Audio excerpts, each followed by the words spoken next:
नारायण नारायण हरे हरे। 36वां अध्याय प्रारंभ। दिव्य वध। ओम नमो नारायण नमः। श्री पराशर जी बोले, हे मित्र, बलशाली बलराम जी का ऐसा ही पराक्रम था।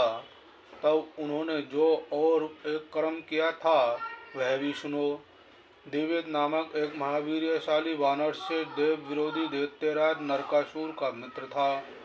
भगवान कृष्ण ने देवराज इंद्र की प्रेरणा से नरकासुर का वध किया था। इसलिए वीर वानर देवव्रत ने देवताओं से भेंट ठाना। उसने निश्चय किया है कि मैं मृत्युलोक का क्षय कर दूंगा और इस प्रकार यज्ञ आदि का उच्छेद करके संपूर्ण देवताओं से इसका बदला चुका लूंगा। तब से वह अज्ञान मोहित होकर यज्ञों को विध्वंस करने लगा और साधु मर्यादा को मिटाने तथा देहधारी जीवों को नष्ट करने लगा। वह वन, देश, पुर और भिन्न भिन्न ग्रामों को जला देता तथा कभी पर्वत गिराकर ग्राम आदि को चूर्ण कर डालता, कभी पहाड़ों की चट्टान उखाड़कर समुद्र के जल में छोड़ देता और फिर कभी समुद्र में घुसकर उसे क्षुभित कर देता। हे दूज, उससे क्षुभित हुआ समुद्र ऊंची ऊंची तरंगों से उठकर अति वेग से युक्त हो अपने तीरवर्ती ग्राम और पुर आदि को डुबो देता था। वह कामरूपी वानर महान रूप धारण कर लौटने लगता था और अपने लुट्ठन के संदर्भ से संपूर्ण धान्य खेतों को कुचल डालता था। हे दूज, उस दुरात्मा ने इस संपूर्ण जगत को स्वाध्याय और वशत्कार से शून्य कर दिया था, जिससे यह अत्यंत दुखमय हो गया था। एक दिन श्री बलभद्र जी रेवतोद्यान में कीड़ा शक्त होकर मदपान कर रहे थे। साथ ही महाभागा रेवती तथा अन्य सुंदर रमणियां भी थी। उस समय यदुश्रेष्ठ श्री बलराम जी भद्राचल पर्वत पर कुबेर के समान रेवतक पर स्वम रमण कर रहे थे। इसी समय वहां दिव्य वानर आया और श्री हलधर के हल और मुछल लेकर उनके सामने ही उनकी नकल करने लगा। वह दुरात्मा वानर उन स्त्रियों की ओर देख देख कर हंसने लगा और उसने मदिरा से भरे हुए घड़े फोड़कर फेंक दिए। तब श्री हलधर ने क्रोध होकर उसे धमकाया, तथापि वह उनकी अवज्ञा करके किलकारी मारने लगा। तदनंतर श्री बलराम जी ने मुस्कुराकर क्रोध से अपना मुछल उठा लिया और उस वानर ने भी एक भारी चट्टान ले ली और उसे बलराम जी के ऊपर फेंकी, किंतु यदुवीर बलभद्र जी ने मुसल से उसके हजारों टुकड़े कर दिए, जिससे वह पृथ्वी पर गिर पड़ी। तब उस वानर ने बलराम जी के मुसल का वार बचाकर रोष पूर्वक अत्यंत वेग से उसकी छाती में घूसा मारा। तत्पश्चात बलभद्र जी ने भी क्रोध होकर दिव्य के सिर में घूसा मारा, जिससे वह रुधिर वमन करता हुआ निर्जीव होकर पृथ्वी पर गिर पड़ा। हे मित्र, उससे गिरते समय उसके शरीर का आघात पाकर इंद्रवृत्त से विदीर्ण होने के समान उस पर्वत के शिखर के सैकड़ों टुकड़े हो गए। उस समय देवता लोग बलराम जी के ऊपर फूल बरसाने लगे और वहां आकर आपने यह बड़ा अच्छा किया ऐसा कहकर उनकी प्रशंसा करने लगे। हे वीर, दैत्य पद के उपकारक इस दुष्ट वानर ने संसार को बड़ा कष्ट दे रखा था। यह बड़े ही सौभाग्य का विषय है कि आज यह आपके हाथों से मारा गया। ऐसा कहकर गुहा के सही देवगण अत्यंत हर्षपूर्वक स्वर्गलोक को चले आए। श्री पराशर जी बोले, शेष अवतार धरणीधर धीमान बलभद्र जी के ऐसे ही अनेकों कर्म हैं जिनका कोई परिमाण तुलना नहीं बताया जा सकता। ओम नमो नारायणाय नमः। ओम नमो नारायणाय नमः। 36वां अध्याय संपन्न हुआ। 37वां अध्याय प्रारंभ। जय श्री हरि। 37वां अध्याय ऋषियों का शाप, यदुवंश विनाश तथा भगवान का स्वधाम सिधारना। ओम नमो नारायणाय नमः। ओम नमो नारायणाय नमः। श्री पराशर जी बोले, हे मित्र, इसी प्रकार संसार के उपकार के लिए बलभद्र जी के सही श्री कृष्ण चंद्र ने दैत्यों और दुष्ट राजाओं का वध किया और अंत में अर्जुन के साथ मिलकर भगवान कृष्ण ने 18 अश्वहिणी सेना को मारकर पृथ्वी का भार उतारा। इस समय इस प्रकार संपूर्ण राजाओं को मारकर पृथ्वी का भार अवतरण किया और फिर ब्राह्मणों के शाप से विष से अपने कुल का भी उपसंहार कर दिया। हे मुनि, अंत में द्वारकापुरी को छोड़कर तथा अपने मानव शरीर को त्याग कर श्री कृष्णचंद्र ने अपने अंश बलराम प्रद्युम्न आदि के सहित अपने विष्णुमय धाम में प्रवेश किया। श्री मैत्री जी बोले, हे मुनि, श्री जनार्दन ने विप्र शाप के विष से किस प्रकार अपने कुल का नाश किया और अपने मानव देह को किस प्रकार छोड़ा। श्री पराशर जी बोले, एक बार कुछ यदु कुमारों ने महातीर्थ पिड्राक क्षेत्र में विश्वामित्र, कणव और नारद आदि महामुनियों को देखा। तब यौवन से उन्मत्त हुए उन बालकों ने होनहार की प्रेरणा से जाम्बती के पुत्र शाम का स्त्री भेद बनाकर उन मुनीश्वरों को प्रणाम करने के अनंतर अति नम्रता से पूछा, इस स्त्री को पुत्र की इच्छा है। हे मुनिजन, कहिए यह क्या जानेगी। ओम नमो नारायणाय नमः। श्री पराशर जी बोले, यदु कुमार के इस प्रकार धोखा देने पर उन दिव्य ज्ञान संपन्न मुनि जनों ने कुपित होकर कहा, यह एक लोकोत्तर मुसल जनेगी जो समस्त यादवों के नाश का कारण होगा और जिससे यादवों को संपूर्ण कुल संसार में निर्मूल हो जाएगा। मुनिगण के इस प्रकार कहने पर उन कुमारों ने संपूर्ण वृत्तांत जो का त्यो राजा उग्रसेन से कह दिया। तब शाम के पेट से एक मुसल उत्पन्न हुआ। उग्रसेन ने उस लोह में मुसल का चूरन करा डाला और उसे उन बालकों ने ले जाकर समुद्र में फेंक दिया। उससे वहां बहुत से सरकंड उत्पन्न हो गए। यादवों द्वारा चूरन किए गए इस मुसल के लोह का जो भाले की नोक के समान एक खंड चूरन करने से बचा, उसे भी समुद्र में ही फेंकवा दिया। उसे एक मछली निगल गई। उस मछली को मछेरों ने पकड़ लिया तथा चीरने पर उसके पेट से निकले हुए उस मुसल खंड को जरा नामक व्याध ने ले लिया। भगवान मधुसूदन इन समस्त बातों को यथावत जानते थे, तथापि उन्होंने विधाता की इच्छा को अन्यथा करना न चाहा। इसी समय देवताओं ने वायु को भेजा। उसने एकांत में श्री कृष्णचंद्र को प्रणाम करके कहा, भगवान, मुझे देवताओं ने दूत बनाकर भेजा है। हे विभु, वसुगण, अश्विनी कुमार, रुद्र, आदित्य, मरुद्गण और संध्या आदि के सहित इंद्र ने आपको जो संदेश भेजा है वह सुनिए। हे भगवान, देवताओं की प्रेरणा से उनके ही साथ पृथ्वी का भार उतारने के लिए अवतरण हुए।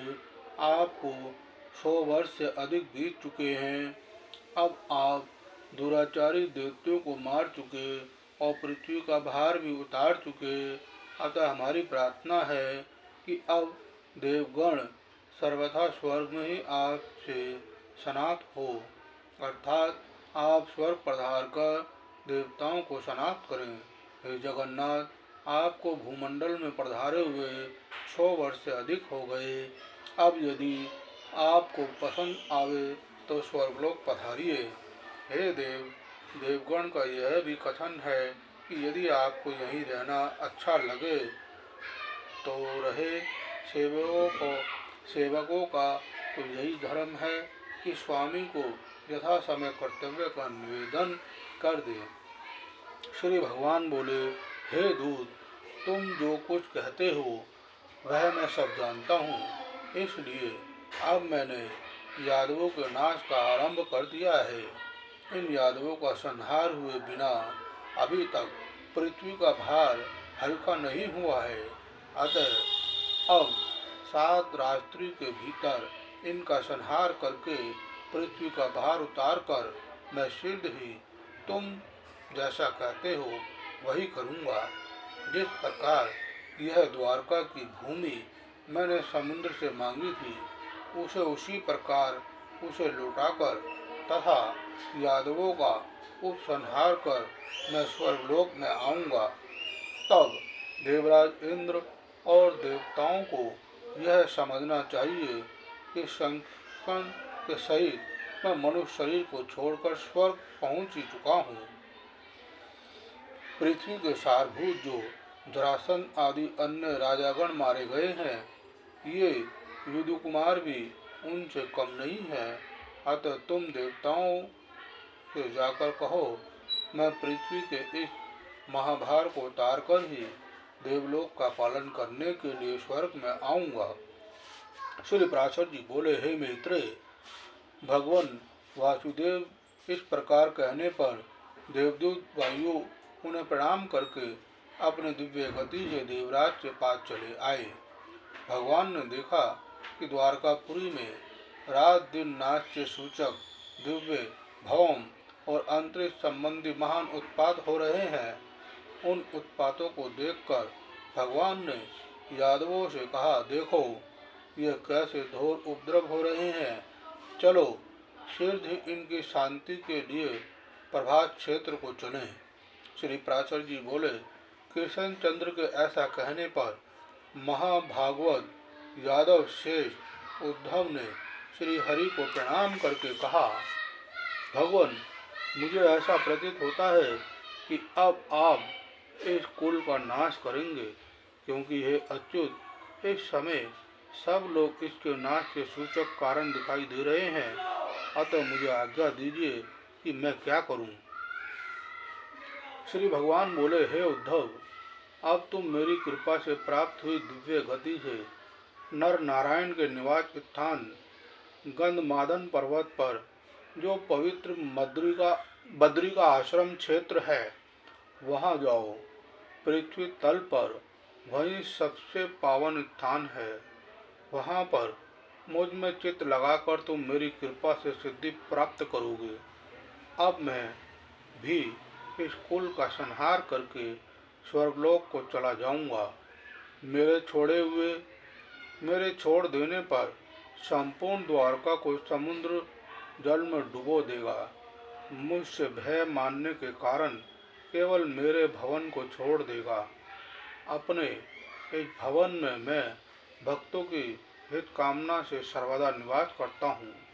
श्री पराशर जी बोले, भगवान के ऐसा कहने पर उद्धव जी उन्हें प्रणाम कर तुरंत ही उनके बतलाए हुए तपोवन श्री नारायण के स्थान को चले गए। हे द्विज, तदनंतर कृष्ण और बलराम आदि के सहित संपूर्ण यादव सिद्धग्रामी रथों पर चढ़कर प्रभात क्षेत्र में आए। वहां पहुंचकर कुकुर, अंधक और रश्मि आदि वंशों के समझ यादवों ने कृष्णचंद्र की प्रेरणा से महापान और भोजन किया। पान करते समय उनमें परस्पर कुछ विवाद हो जाने से वहाँ कुवाक्य रूप ईंधन से युक्त प्राल्यकारी कारिणी कलहंगनी धधक उठी। श्री मैत्रेय जी बोले, हे द्विज, अपना अपना भोजन करते हुए उन यादवों में किस कारण से कले वाग्युद्ध अथवा संदर्भ हाथापाई हुआ, सो आप कहिए। श्री पराशर जी बोले, मेरा भोजन शुद्ध है, तेरा अच्छा नहीं है। इस प्रकार भोजन के अच्छे बुरे की चर्चा करते करते उनमें परस्पर विवाद और हाथापाई हो गई। तब वे देवी प्रेरणा से विवश होकर आपस में क्रोध से रक्त नेत्र हुए, एक दूसरे पर शस्त्र प्रहार करने लगे, और जब शस्त्र समाप्त हो गए तो पास ही में उगे हुए सरकंडे ले लिए। उनके हाथ में लगे हुए वे सरकंडे ब्रज के समान प्रतीत होते थे। उन ब्रज तुल्य सरकंडों से ही वे उस दारुण युद्ध में एक दूसरे पर प्रहार करने लगे। हे द्विज, प्रद्युमन और साम आदि केशन पुत्र गण, कृतवर्मा, सात्विकी और अनिरुद्ध आदि तथा पृथु, विपृथु, चारुवर्मा, चारुक और अक्रूर आदि यादवगण एक दूसरे पर एरका रूपी ब्रजों से प्रहार करने लगे। जब श्री हरि ने उन्हें आपस में लड़ने से रोका तो उन्होंने उन्हें अपने प्रतिपक्षी का सहायक होकर आए हुए समझा और उनकी बात की अवहेलना कर एक दूसरे को मारने लगे। किशन चंद्र ने भी कुपित होकर उनका वध करने के लिए एक मुट्ठी सरकंडे उठा लिए। वे मुट्ठी भर सरकंडे लोहे के मुसल समान हो गए। उन मुसल्लूप सरकंडों से किशन चंद्र संपूर्ण आताई यादवों को मारने लगे तथा अन्य समस्त यादव भी वहां आकर एक दूसरे को मारने लगे। हे द्विज, तदनंतर भगवान श्री कृष्ण चंद्र का जेत्र नामक रथ घोड़ों से आकृष्ट हो दारुक के देखते देखते समुद्र के माध्य पथ से चला गया।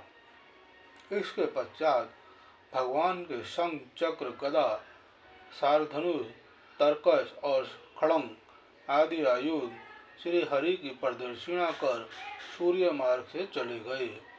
हे महामुने, एक क्षण में ही महात्मा कृष्णचंद्र और उनके सारथी दारुक को छोड़कर और कोई यदुवंशी जीवित न बचा। उन दोनों ने वहां घूमते हुए देखा कि बलराम जी एक वृक्ष के तले बैठे हैं और उनके मुख से एक बहुत बड़ा सर्प निकल रहा है। वह विशाल फणधारी सर्प उनके मुख से निकलकर सिद्ध और नागों से पूजित हुआ समुद्र की ओर गया। उसी समय समुद्र अर्घ्य देकर उस महासर्प के सम्मुख उपस्थित हुआ और वह नाग श्रेष्ठों से पूजित हो समुद्र में घुस गया। इस प्रकार श्री बलराम जी का प्रयाण देखकर श्री कृष्णचंद्र ने दारुक से कहा, तुम यह सब वृत्तांत उग्रसेन और वासुदेव जी से जाकर कहो।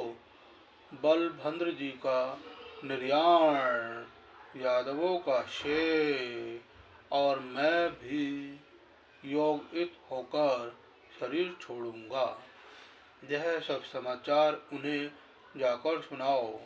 संपूर्ण द्वारकावासी और आहू उग्रसेन से कहना कि अब इस संपूर्ण नगरी को समुद्र डुबो देगा, इसलिए आप सब केवल अर्जुन के आगमन की प्रतीक्षा और करें तथा अर्जुन के यहाँ से लौटते ही फिर कोई भी व्यक्ति द्वारका में न रहे। यहाँ जहाँ वह कुरुनंदन जाए वहीं सब लोग चले जाएं। कुंती पुत्र अर्जुन से तुम मेरी ओर से कहना कि अपने सामर्थ्य अनुसार तुम मेरे परिवार के लोगों की रक्षा करना और तुम द्वारकावासी सभी लोगों को लेकर अर्जुन के साथ चले जाना। हमारे पीछे ब्रज यदुवंश का राजा होगा। हमारे पीछे ब्रज यदुवंश का राजा होगा। श्री पराशर जी बोले, भगवान श्री कृष्ण के इस प्रकार कहने पर दारुक ने उन्हें बारंबार प्रणाम किया और उनकी अनेक परिक्रमाएं कर उनके कथन अनुसार चला गया। उस महाबुद्धि ने द्वारका में पहुंचकर संपूर्ण वृत्तांत सुना दिया और अर्जुन को वहां लाकर ब्रज को राज्याभिषिक्त किया। इधर भगवान कृष्णचंद्र ने समस्त भूतों में व्याप्त वासुदेव स्वरूप परब्रह्म को अपने आत्मा में आरोपित कर उनका ध्यान किया।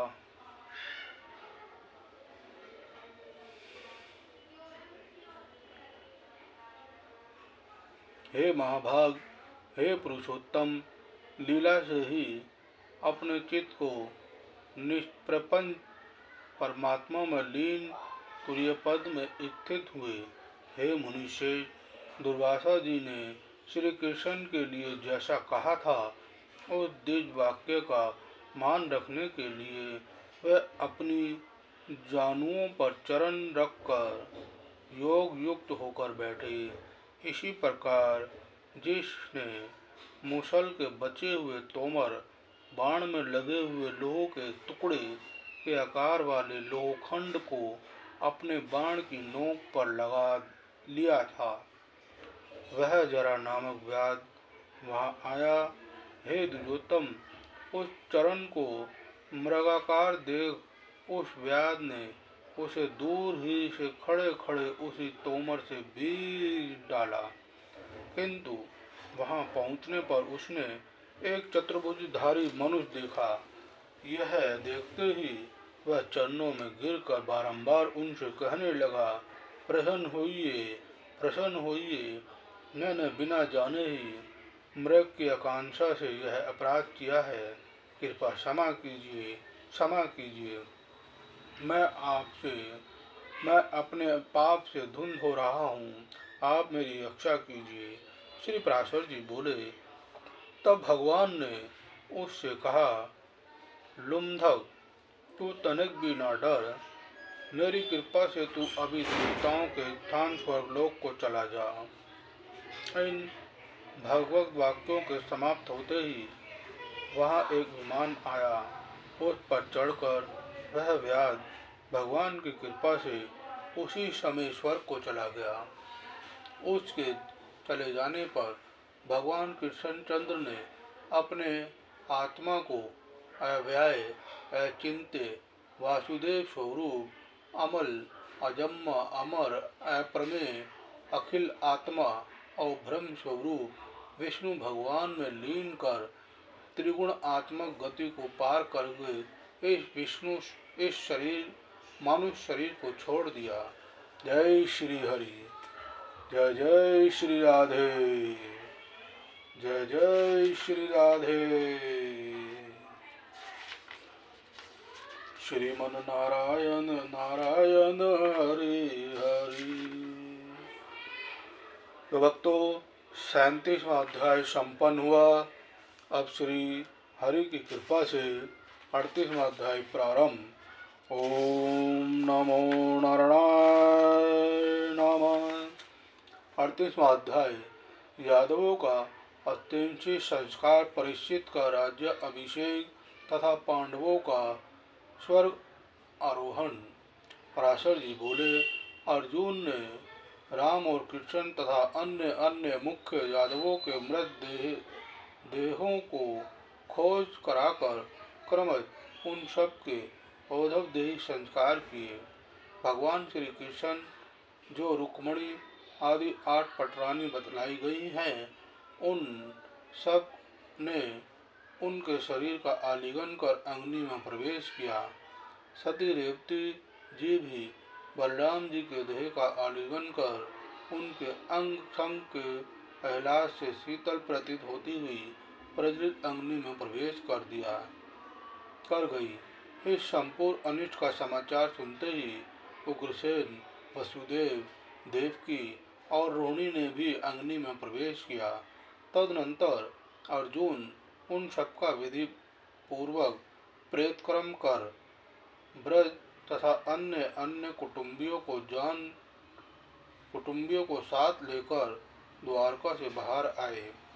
द्वारका से निकली हुई कृष्णचंद्र की सहस्त्रों पत्नियों तथा ब्रज और अन्य अन्य बांधवों की सावधानता पूर्वक रक्षा करते हुए अर्जुन धीरे धीरे चले।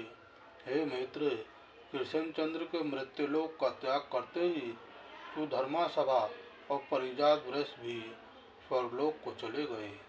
जिस दिन भगवान पृथ्वी को छोड़कर स्वर्ग सिधारित हुए, उसी दिन से यह मलिन देह महाबली कलयुग पृथ्वी पर आ गया। इस प्रकार जन शून्य द्वारका को समुद्र ने डुबो दिया। केवल एक कृष्णचंद्र के भवन को वह नहीं डुबाता है। हे ब्राह्मण, उसे डुबाने में समुद्र आज भी समर्थ नहीं है, क्योंकि उसमें भगवान कृष्णचंद्र सर्वथा निवास करते हैं। यही श्री हरि वह भगवत देव ऐश्वर्य संपन्न स्थान अति पवित्र और समस्त पापों को नष्ट करने वाला है। उसके दर्शन मात्र से मनुष्य संपूर्ण पापों से छूट जाता है। हे मुनिश्रेष्ठ, अर्जुन ने उन समस्त द्वारका वासियों को अत्यंत धन धान्य संपन्न पंचनद पंजाब देश में बसाया। उस समय अनाथा स्त्रियों को अकेले धनुर्धारी अर्जुन को ले जाते देख लुटेरों को लोभ उत्पन्न हुआ। तब उन अत्यंत दुर्मद पापकर्मा और लुभ हृदय अभीर दस्युओं ने परस्पर मिलकर सम्मति की, देखो, यह धनुर्धारी अर्जुन अकेला ही हमारा अतिक्रमण करके इन अनाथा स्त्रियों को लिए जाता है। हमारे ऐसे बल पुरुषार्थ को धिक्कार है। यह भीष्म, द्रोण, जयद्रथ और कर्ण आदि नगर निवासियों को मारकर ही इतना अभिमानी हो गया है। अभी हम ग्रामीणों के बल को यह नहीं जानता। हमारे हाथों में लाठी देखकर यह दुर्मति धनुष लेकर हम सबकी अवज्ञा करता है। फिर हमारी इन ऊंची ऊंची भुजाओं से क्या लाभ है। ऐसी सम्मति कर वे सहस्त्रों लुटेरे लाठी और ढेले लेकर उन अनाथ द्वारकावासियों पर टूट पड़े। तब अर्जुन ने उन लुटेरों को झिड़क कर हंसते हुए कहा, अरे पापियों, यदि तुम्हें मरने की इच्छा न हो तो अभी लौट जाओ। किंतु हे मित्र, लुटेरों ने उनके कथन पर कुछ भी ध्यान न दिया और भगवान कृष्ण के संपूर्ण धन और स्त्री धन को अपने अधीन कर लिया। तब वीरवर अर्जुन ने युद्ध में अछिन्न अपने गांडीव धनुष को चढ़ाना चाहा, किंतु वह ऐसा कर न सके। उन्होंने जैसे तैसे अति कठिनता से उस पर प्रपंचा डोरी चढ़ा भी ली, तो फिर वे शिथिल हो गए और बहुत कुछ सोचने पर भी उन्हें अपने अस्त्रों का स्मरण न हुआ। तब वे क्रोध होकर अपने शत्रुओं पर बाण बरसाने लगे, किंतु दांडवधारी अर्जुन के छोड़े हुए उन बाणों ने केवल उनकी त्वचा को ही बींधा। अर्जुन का उद्भव क्षीण हो जाने के कारण अग्नि से दिए हुए उनके अश्व बाण भी उन अहिरों के साथ लड़ने में नष्ट हो गए। तब अर्जुन ने सोचा कि मैंने जो अपने सर समूह से अनेकों राजाओं को जीता था, वह सब कृष्णचंद्र का ही प्रभाव था। अर्जुन के देखते देखते वे अहीर उन स्त्री रत्नों को खींच खींच कर ले जाने लगे और कोई कोई अपनी इच्छा अनुसार इधर उधर भाग गई। बाणों के समाप्त हो जाने पर धनंजय अर्जुन ने धनुष की नोक से ही प्रहार करना आरंभ किया, किंतु वे मुने वे दस्युगण उन प्रहारों की और भी हंसी उड़ाने लगे। वे मुनि श्रेष्ठ, इस प्रकार अर्जुन के देखते देखते वे मलेशगण वृष्टि और अंधक वंश की उन समस्त स्त्रियों को लेकर चले गए। तब सर्वदा जयशील अर्जुन अत्यंत दुखी होकर, हा कैसा कष्ट है, कैसा कष्ट है, ऐसा कहकर रोने लगे और बोले, अहो मुझे उन भगवान ने ही ढंग लिया। देखो वही धनुष है, वे ही शस्त्र है, वही रथ है और वे ही अशुभ है, किंतु अक्षत्रियों को दिए हुए दान के समान आज अभी एक साथ नष्ट हो गए। आज सभी एक साथ नष्ट हो गई। अहो देव बड़ा प्रबल है, जिसने आज उन महात्मा कृष्ण के न रहने पर असमर्थ और निज अहीरों को जय दे दी। देखो मेरी वे ही भुजाएं हैं, वही मेरी मुष्टि मुट्ठी है, वही कुरुक्षेत्र स्थान है और मैं भी वही अर्जुन हूँ। तथापि पुण्य दर्शन कृष्ण के बिना आज सब सारहीन हो गए। अवश्य ही मेरा अर्जुन तब और भीम का भीम तब भगवान कृष्ण की कृपा से ही था। देखो उनके बिना आज महारथियों में शेष मुझको तो अभीरों ने जीत लिया। श्री पराशर जी बोले, अर्जुन इस प्रकार कहते हुए अपनी राजधानी इंद्रप्रस्थ पर आए और वहां यादव नंदन ब्रज का अभिषेक किया। तदनंतर वे विपिनवासी व्यास मुनि से मिले और उन महाभाग मुनिवर के निकट जाकर उन्हें विनय पूर्वक प्रणाम किया। अर्जुन को बहुत देर तक अपने चरणों की वंदना करते देख मुनिवर ने कहा, आज तुम ऐसे कांतिहीन क्यों हो रहे हो? क्या तुमने भेड़ों की धूलि का अनुगमन किया है अथवा ब्रह्म हत्या की है, या तुम्हारी कोई सुडुम आशा भंग हो गई है, जिसके दुख से तुम इस समय इतने श्रीहीन हो रहे हो? तुमने किसी संतान के इच्छुक का विवाह के लिए याचना करने पर निरादर तो नहीं किया अथवा किसी अगम्य स्त्री से रमण तो नहीं किया, जिससे तुम ऐसे तेजोहीन हो रहे हो? हे अर्जुन, तुम ब्राह्मणों को बिना दिए मिष्ठान अन्न अकेले तो नहीं खा लेते हो, अथवा तुमने किसी कर्पण का धन तो नहीं हर लिया है? हे अर्जुन, तुमने सूप की वायु का तो सेवन नहीं किया? क्या तुम्हारी आंखें दुखती हैं अथवा तुम्हें किसी ने मारा है? तुम इस प्रकार श्रीहीन कैसे हो रहे हो? तुमने नख जल का स्पर्श तो नहीं किया? तुम्हारे ऊपर घड़े से छलके हुए जल के छींटे तो नहीं पड़ गई? अथवा तुम्हें किसी हीन बल पुरुष ने युद्ध में पराजित तो नहीं किया? फिर तुम इस तरह हतप्रत कैसे हो रहे हो? जय श्री हरि। श्री पराशर जी बोले, तब अर्जुन ने दृढ़ निश्वास छोड़ते हुए कहा, भगवान सुनिए। ऐसा कहकर उन्होंने अपना पराजय का संपूर्ण वृत्तांत व्यास जी को ज्यों का त्यों सुना दिया। जय श्री हरि। अर्जुन बोला, जो हरि मेरे एकमात्र बल, तेज, वीर्य, पराक्रम, श्री और कांति थे, वे हमें छोड़कर चले गए। जो सब प्रकार समर्थ होकर भी हमसे मित्रवत हंस हंस कर बातें किया करते थे, हे मुने, उन श्री हरि के बिना आज हम तृणमय पुतले के समान निस्तब्ध हो गए। जो मेरे दिव्य अस्त्रों, दिव्य बाणों और डांडीव धनुष के मूर्तिमान सार थे, वे पुरुषोत्तम भगवान हमें छोड़कर चले गए। जिनकी कृपा दृष्टि से श्री, जय, संपत्ति, उन्नति ने कभी हमारा साथ नहीं छोड़ा, वे ही भगवान गोविंद हमें छोड़कर चले गए। जिनकी प्रभाव अग्नि में भीष्म, द्रोण, कर्ण और दुर्योधन आदि अनेकों शूरवीर धुंध हो गए थे, उन चंद्रकृष्ण ने इस भूमंडल को छोड़ दिया है। हे तात, उन चक्रपाणी कृष्ण चंद्र के विरह में एक मैं ही क्या, संपूर्ण पृथ्वी ही यौवन, श्री और कांति से हीन प्रतीत होती है।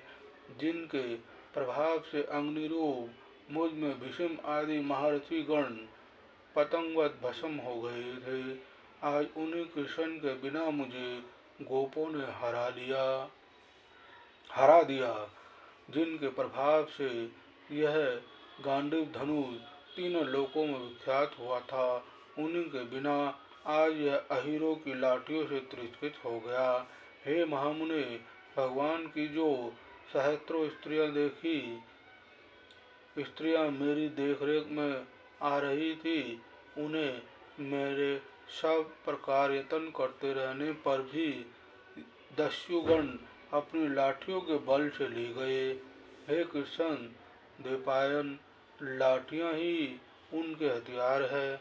उन अभीरों ने आज मेरे बल को कुंठित कर मेरे द्वारा साथ लाए हुए संपूर्ण कृष्ण परिवार को हर लिया। ऐसी अवस्था में मेरा श्रीहीन होना कोई आश्चर्य की बात नहीं है।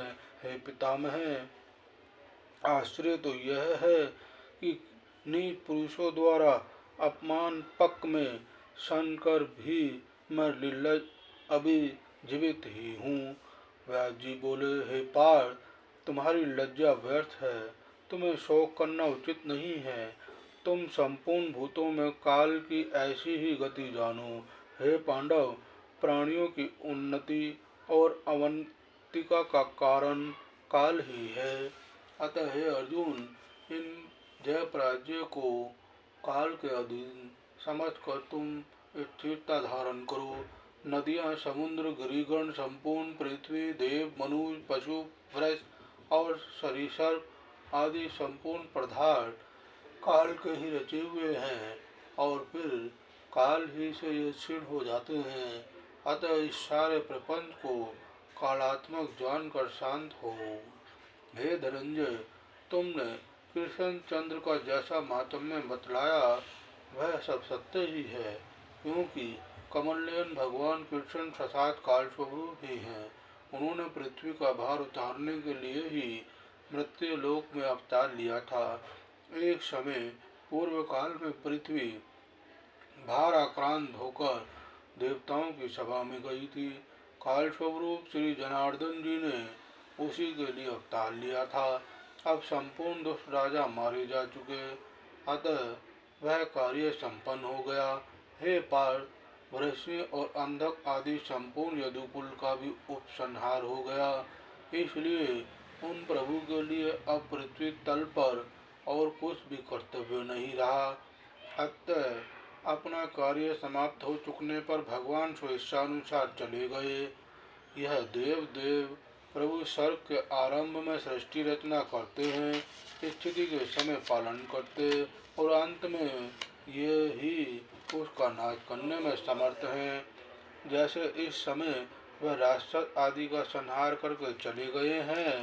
अतः हे पार्थ, तुझे अपनी पराजय से दुखी न होना चाहिए, क्योंकि अबुद्ध काल उपस्थित होने पर ही पुरुषों से ऐसे कर्म बनते हैं जिनसे उनकी स्तुति होती है। हे अर्जुन, जिस समय तुझ अकेले ने ही युद्ध में भीषण, द्रोण, कर्ण आदि को मार डाला था, वह क्या उन वीरों का कालक्रम से प्राप्त हीन बल पुरुष से पराभव नहीं था? जिस प्रकार भगवान विष्णु के प्रभाव से तुमने उन सबों को नीचा दिखलाया था, उसी प्रकार तुझे दस्युओं से दबना पड़ा है। हे जगतपति, देवेश्वर ही शरीर में प्रविष्ट होकर जगत की स्थिति करते हैं और वे ही अंत में सब जीवों का नाश करते हैं। हे कौन्ते, जिस समय तेरा भाग्योदय हुआ था, उस समय श्री जनार्दन मेरे सहायक थे। जिस समय तेरा भाग्य उदय हुआ था, उस समय श्री जनार्दन तेरे सहायक थे, और जब उस सौभाग्य का अंत हो गया तो तेरे विपस्सियों पर श्री केशव की कृपा दृष्टि हुई है। तू गंगा नंदन भीष्म पितामह के सहित संपूर्ण कौरवों को मार डालेगा, इस बात को कौन मान सकता था? और फिर यह भी किसे विश्वास होगा कि तू अभीरों से हार जाएगा? हे पार्थ, यह सब सर्वात्मा भगवान की लीला का ही कौतुक है कि तुम अकेले में ने कौरवों को नष्ट कर दिया और फिर स्वयं अहीरों से पराजित हो गया। हे अर्जुन, तू तो उन दस्युओं द्वारा हरण की गई स्त्रियों के लिए शोक करता है, सो मैं तुझे उसका यथावत रहस्य बतलाता हूँ। एक बार पूर्व काल में विप्रवर अष्टावक्र जी सनातन ब्रह्मा की स्तुति करते हुए अनेकों वर्ष तक जल में रहे। उसी समय दैत्यों पर विजय प्राप्त करने से देवताओं ने सुमेरु पर्वत पर एक महान उत्सव किया। उसमें सम्मिलित होने के लिए जाती हुई रंभा और तिलोत्तमा आदि सैकड़ों हजारों देव अंगनाओं ने मार्ग में उन मुनिवर को देखकर उनकी अत्यंत स्तुति और प्रशंसा की। वे देव अंगनाएं उन जटाधारी मुनि को कंठ पर्याप्त जल में डूबे देखकर विनय पूर्वक स्तुति करती हुई प्रणाम करने लगी। हे कौरव से, जिस प्रकार वे दृश्य अष्टावक्र जी प्रसन्न हो, उसी प्रकार वे अप्सराएं उनकी स्तुति करने लगी। अष्टावक्र जी बोले, हे महाभागाओं, मैं तुमसे प्रसन्न हूँ। तुम्हारी जो इच्छा हो मुझसे वह मांग लो। मैं अति दुर्लभ होने पर भी तुम्हारी इच्छा पूर्ण करूँगा। तब रंभा और तिलोत्तमा आदि वेदी की वेद प्रसिद्ध अप्सराओं ने उनसे कहा, हे द्विज, आपके प्रसन्न हो जाने पर हमें क्या नहीं मिल गया। तथा अन्य अप्सराओं ने कहा, यदि भगवान हम पर प्रसन्न है तो हे विपेंद्र, हम साक्षात पुरुषोत्तम भगवान को पति रूप से प्राप्त करना चाहती हैं। जय श्री हरि। श्री व्यास जी बोले, तब ऐसा ही होगा। यह कहकर मुनिवर अष्टावक्र जल से बाहर आए। उनके बाहर आते समय अप्सराओं ने 8 स्थानों में टेढ़े उनके क्रूर देह को देखा। उसे देखकर जिन अप्सराओं की हंसी छिपाने पर भी प्रकट हो गई, हे कुरुनंदन, उन्हें मुनिवर ने क्रुद्ध होकर यह शाप दिया, मुझे क्रूर देखकर तुमने हंसते हुए मेरा अपमान किया है, इसलिए मैं तुम्हें शाप देता हूँ कि मेरी कृपा से श्री पुरुषोत्तम को पति रूप से पाकर भी तुम मेरे शाप के वशीभूत होकर लुटेरों के हाथों में पड़ोगी। श्री व्यास जी बोले, मुनि का यह वाक्य सुनकर उन अप्सराओं ने उन्हें इस प्रकार फिर प्रसन्न किया। तब मुनिवर ने उनसे कहा, उसके पश्चात तुम फिर स्वर्गलोक में जाओगी। इस प्रकार मुनिवर अष्टावक्र के शाप से ही देवंगनाएं श्री कृष्ण चंद्र को पति पाकर भी फिर दस्युओं के हाथ में पड़ी हैं।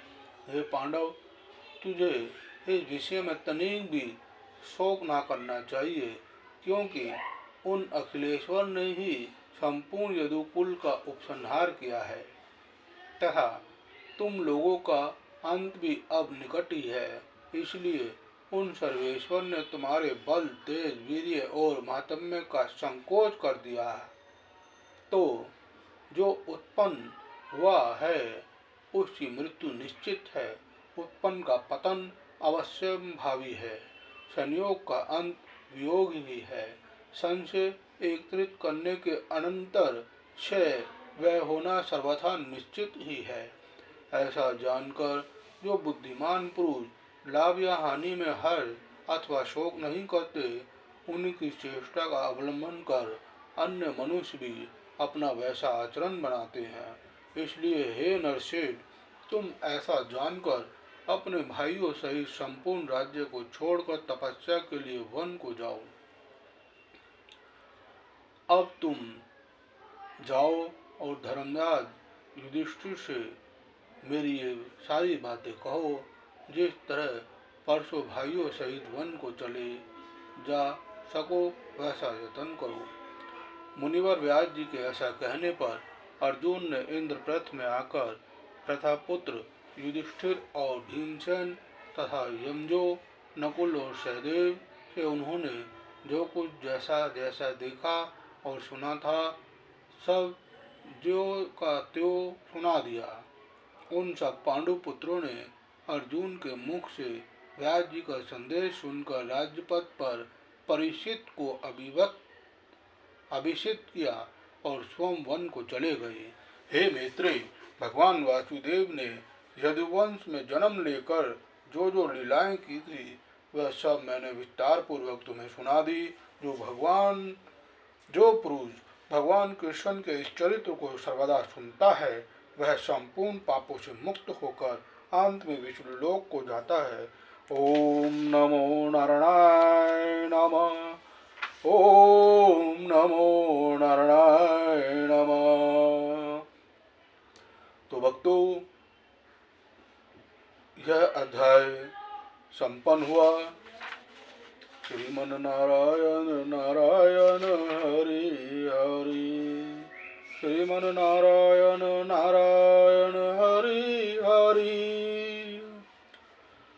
तो भक्तों, 38वां अध्याय संपन्न हुआ और साथ ही साथ श्री विष्णु भगवान श्री विष्णु पुराण का पंचम अंश भी संपन्न हुआ।